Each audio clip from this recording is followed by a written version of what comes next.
3. Ma, I went to the public high school and enrolled you in a reading course. Reading and writing will open new worlds for you. Al, I'm too old.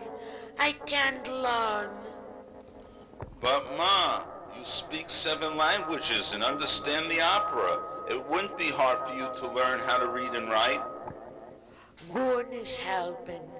Nothing helps at my age. Ma, try it. The classes start next week.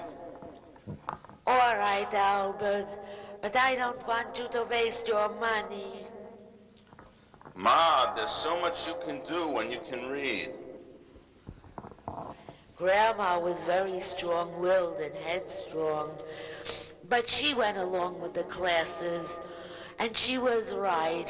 It was hard for her to learn at that age. Besides, we found out years later that she was dyslexic, and she never did learn to read and write. Sharon is in the living room. Come, Mommy. I want to show you how to sew nice. Make it nice and straight, not zigzag. A woman should know how to sew, Mamala. Take the material and hold it straight. That's right. If it's not straight, you will have to rip all the stitches out and start again. You know, Grandma, I used to sew dolls' clothes when I was 8 years old. Sewing a dress for myself, I can't seem to do. But I have to do it for sewing class. That's right. Hold the material straight. Put pins in it and basting stitches to keep it straight.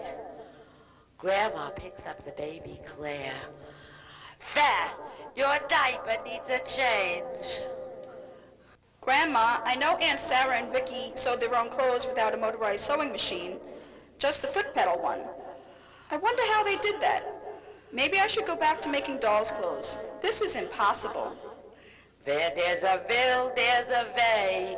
Try hard and try again. You must try, Mamala.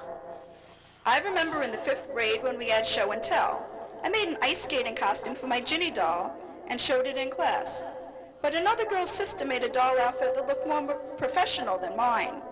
But her sister was much older than me, so that doesn't count. You mustn't think these things. Just try, Mommy. Don't make it Ansa Magilla a big deal. Just do it. You are a smart girl. You can still learn. The phone rings, and Sharon answers it. It's Annabelle, Sharon's build-a-hire friend. Hi. What? You're going to be on American Bandstand? When? How'd you do that? Yeah? Then we'll have a party at your house when you get back? Oh, man. You have a boyfriend there? Yeah? What type of clothes are you wearing to your party? Is it casual? Ma, Annabelle's going to be on American Bandstand. Yeah? Barbara's doing that? When? A trip to the Bahamas with her parents. I'll meet you in the movie theater on Saturday. See you then.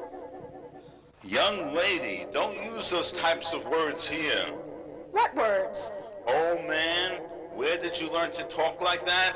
Ladies don't use words like that. Oiga, Walter, Schriegen. Was ist das? All that screaming. What is this? Victor comes in.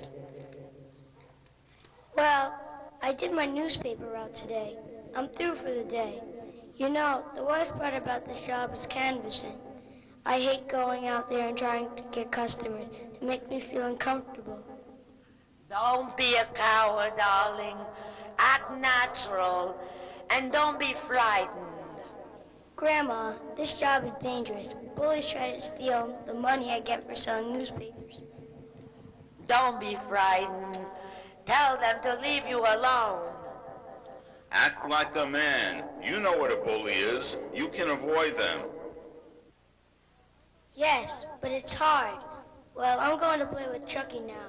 We're riding our bicycles to Whitestone Park. Do you think he should play with such a vile boy?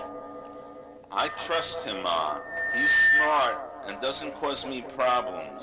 Ma, don't worry. You know, Ma, all those years when I was a boy, there were plenty of things I did that you didn't know about, but you trusted me. Remember when Dad made that clubhouse with the athletic equipment in our basement? The Whoopie Boys, I called my club. Well, some of those boys weren't so kosher. What went on? But it made men out of us. Not only did I overcome my physical disability, but I learned a lot about life, too. Fear of the unknown is a dangerous thing to a boy. But you either sink or swim. Life's hard, but with good parents, your children can learn these lessons at home and be better prepared for what lies ahead. My children aren't going to be wishy-washy like that brat Susan across the street.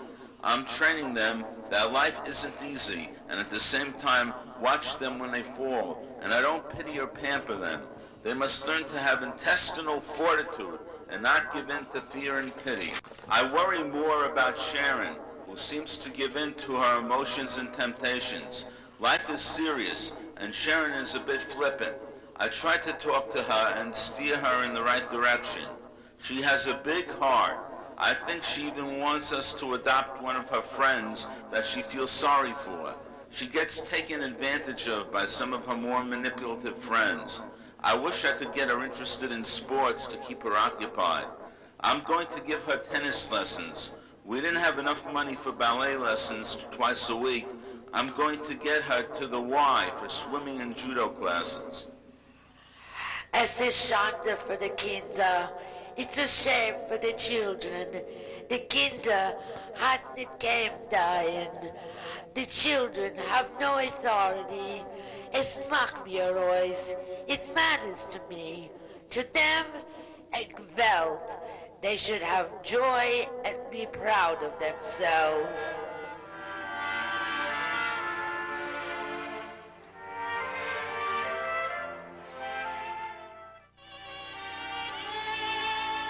Act 4. Victor and Charles come running in. That's the sixth kid that fell in the street. All those pebbles in the street are slippery, and we're all falling on them. Why doesn't anybody do something about it? It's dangerous, all those great meat and blood. It's terrible. Grandma takes the broom and starts for the door. If nobody will do it, I will.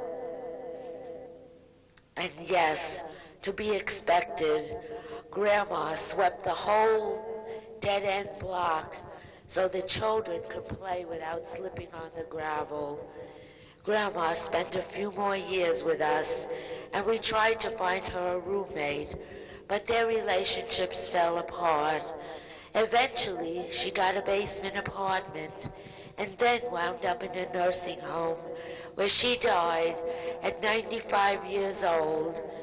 We remember you, Grandma, and your strong will. The end.